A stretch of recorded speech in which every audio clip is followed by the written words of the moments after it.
So the question we've all been waiting for is the powder coating system from Harbor Freight any good? Well, we're about to find out. I ordered this online just last week and it arrived today. I'm very excited to open it up and see what's inside. Now, inside the box, you're going to find a handful of things. You're going to find the manual, a couple of containers. There is a disposable moisture separator in here as well. There is some tips, the gun itself, which is actually attached to the powder coat system. There's also a pedal that controls that powder coat system, also attached. And there's a grounding clamp, also attached. That's pretty much all there is to this kit. Let's get it to work and see how it works. Now, the kit didn't come with any paint, so I went back to the store and I bought a matte black powder coat paint. It was $6.99, and the instructions pretty simple. Basically says to coat your item, put it in the oven at 400 degrees, and when it starts to turn glossy, let it sit in there for another 15 to 20 minutes, and it should be done. Now, I have a lavatory oven that I bought on a online surplus site. I actually bought this on GovDeals, if you're wondering. I have seen people use toaster ovens. They've went and bought cheap toaster ovens or bought them at garage sales, and they work really well as well. You just need to make sure your oven is big enough for the part that you're trying to powder coat. You're looking at the test subject, and this is basically just a linkage off of a garden tractor. Now, it's pretty rusty and it's got some paint on it, and the instructions do say you need to get the paint and the rust off of it. You basically need to prep this part so it's back down to its bare metal. Now, you could use some sandpaper or some chemicals. I'm actually just going to use a sandblasting cabinet, which should make quick work of this.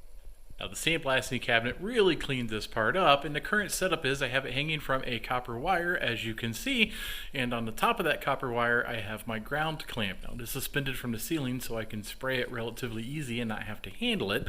And then as far as the device goes, it's sitting securely on a tabletop. There is a foot pedal on the bottom that I can get to relatively easy, and my gun setup is like this. I have my water separator on there.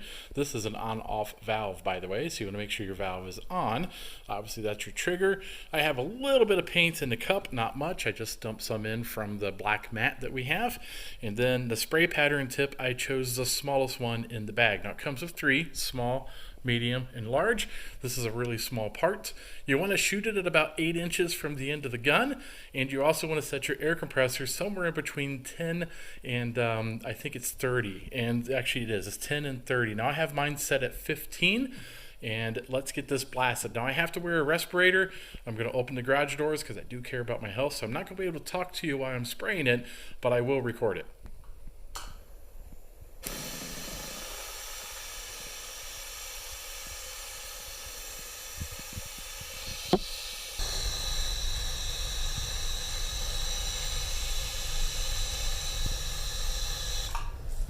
Now, you may have noticed on the very first clip when I first started painting this part, it really wasn't laying down a lot of paint. And that was actually my mistake. I only have a little bit of powder in this canister because I didn't want to waste it, and I was spraying it head on like this. I had to tilt it a little bit to get the paint to the bottom of the canister, and then it started laying the paint down. And that's why there's two different shots of me painting this. One, it wasn't coating it very well at all, and then the second shot, it was pretty much coated and just needed a little more touch up. But it went pretty quick once I learned how to use the gun, and now we just need to bake this part and see how well it sticks. So again, the instructions say 400 degrees until it gets a little glossy. So basically you want it to start to melt first, and then you let it sit in there for another 15 or 20 minutes. Now, my oven is right at 400 degrees Fahrenheit. I have the part hanging from the wire. I'm going to close the door. Unfortunately, I don't have a window to look in to see when it glosses over, so I'm just going to check it about every 5 minutes. And once it looks like it's glossy, as you know, the paint is starting to melt on it, then we'll give it another 15 to 20 minutes. I'll probably leave it in for the full 20 minutes, then we'll take a look at it. After I hung this part in the oven, I went back to the workbench and I cleaned up all of the parts and pieces. Then I went back to the oven door, opened it up, and it'd been maybe 5 or 6 minutes, and this part looked wet.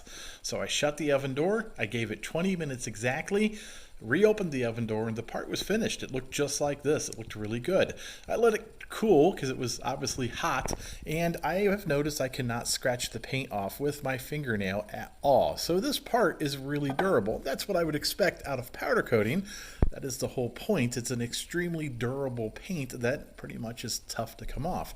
Even the copper wire, I figured it would at least flake off on that, and you can just scratch it with the fingernail and it doesn't want to come off. It's a good paint. So I'm really pleased with the system, and if you're looking for something to do some professional powder coating at home, this may be the system for you. Now, because this is a powder coat system, cleanup was actually really simple. I just took a blowgun with the air compressor attached and just kind of blew everything clean. Most of it cleaned up with just that. There were a few parts and pieces that I did wipe down with a rag, and I put it back in the box so I could protect it, because obviously I want to use this again. Now, I don't normally do these types of videos. I usually build something or design something or I fix something. And if you like those types of videos, please like and subscribe. Take a look at some of my other videos. At the very least, you might be entertained.